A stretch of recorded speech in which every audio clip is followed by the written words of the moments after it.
Bayama, Ingama, Beli, Babo, Baba Nyamaramai, Babo. It's a very significant natural landscape, but for Aboriginal people it's a highly significant cultural landscape, and that's due in part from the deliberate firing of the mountains over many years, creating a series of grassland walls. So I think from 2008 and 2009, from those fire workshops, which I understand there was two or three of those, it slowly evolved from sort of this focus on fire and bringing back fire on the country to, well, everything in that country, right down to the grain of sand, is related and connected and got significance to Aboriginal people.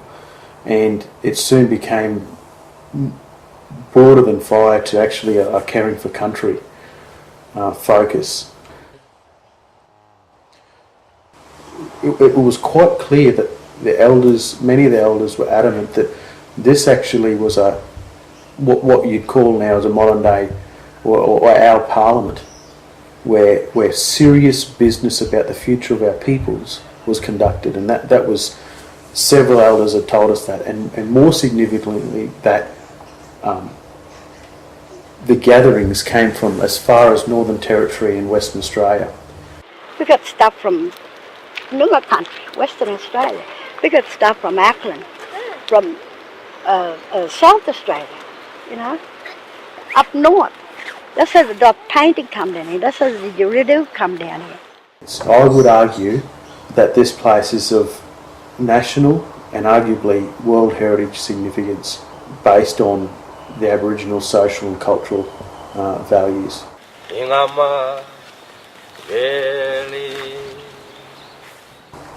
And I made 2 points at the start. I said, this is your plan, needs to be informed by you.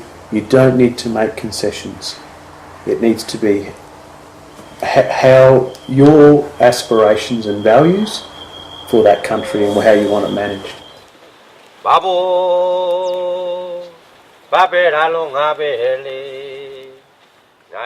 There were some specific planning meetings conducted in 2009 and 2010. So a couple of those earlier meetings in 2009 were working through what's called program logic.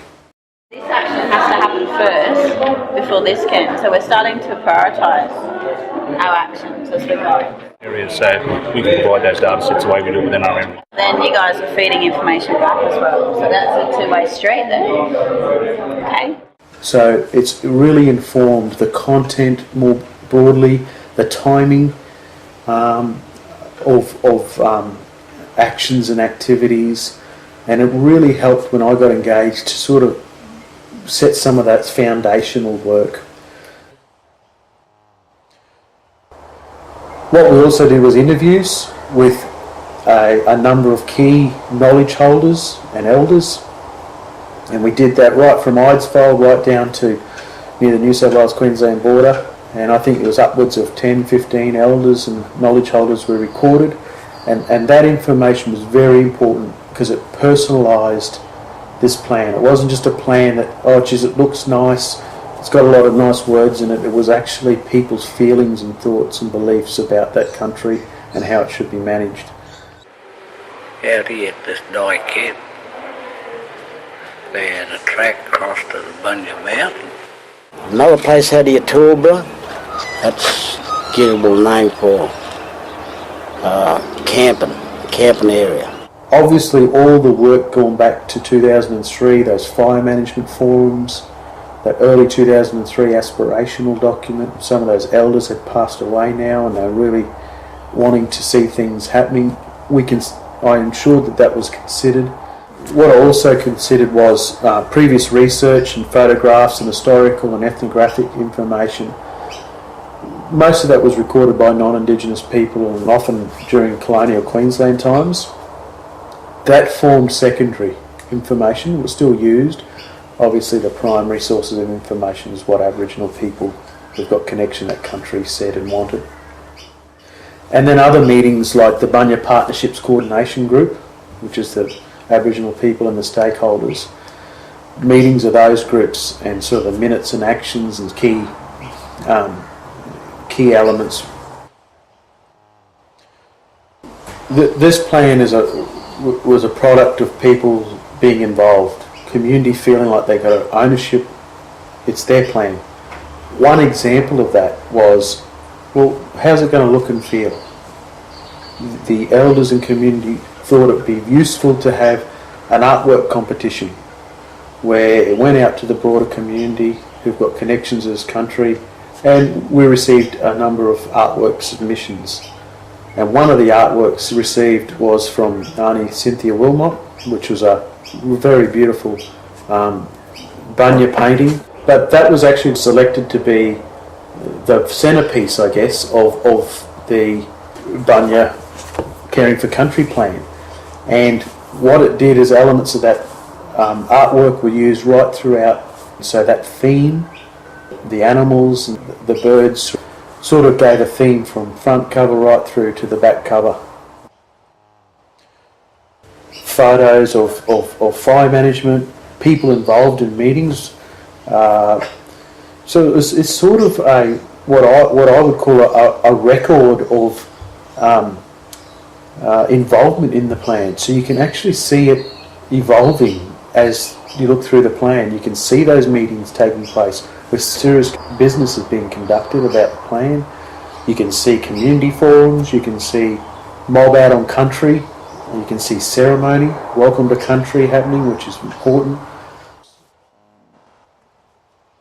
There was a very early traditional custodian exposure draft where traditional custodians could get a sense of where it was going. It was sort of, how do I put it, 1/3 written, so they could get a sense of the structure and that. Once they'd done that and proceeded to a sort of full draft, we did a two-step process. One was we provided a comment period for stakeholders, which was sort of half the time of the comment period for Aboriginal people. We didn't receive a lot of comments from stakeholders. We received a comment from Burnett Mary Regional Group. We received comment from Fauna and Flora International, and we received some comments from Queensland Parks and Wildlife Service and from our Indigenous, or from the Commonwealth Government Indigenous Land Management Facilitator. Yeah, the plan's sort of broken up into 5 main strategy areas, I guess I could call them. Acknowledging and resourcing Aboriginal leadership, Aboriginal involvement, the revival of the Bonye Festival every 3 years, looking after country or managing country. And the other element which is very important is about Aboriginal businesses and economic development, to share that country, to involve stakeholders, so key agreements like access agreements, use agreements, communication strategies, right down to research. So they're the sort of 5 broad strategy areas within the plan, and it's important that these are prioritised.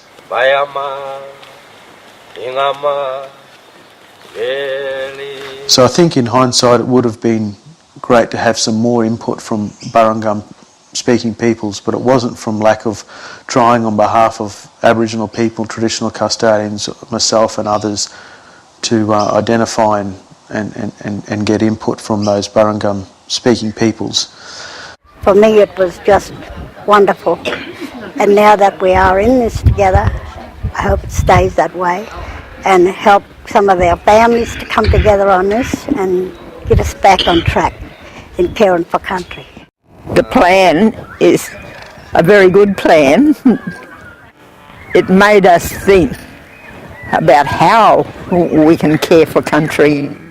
This is probably one of the best documents that I've seen on, like our people's aspirational goals, and there's been input into this document from groups as far away as the Western Country, south into New South Wales, north up as far as Gladstone, and all along the coastal region.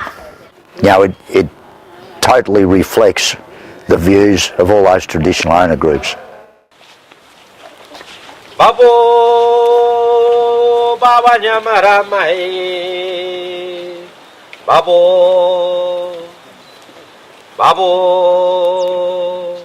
Babe Ralunga Bele Najo Bayama Ingama Beli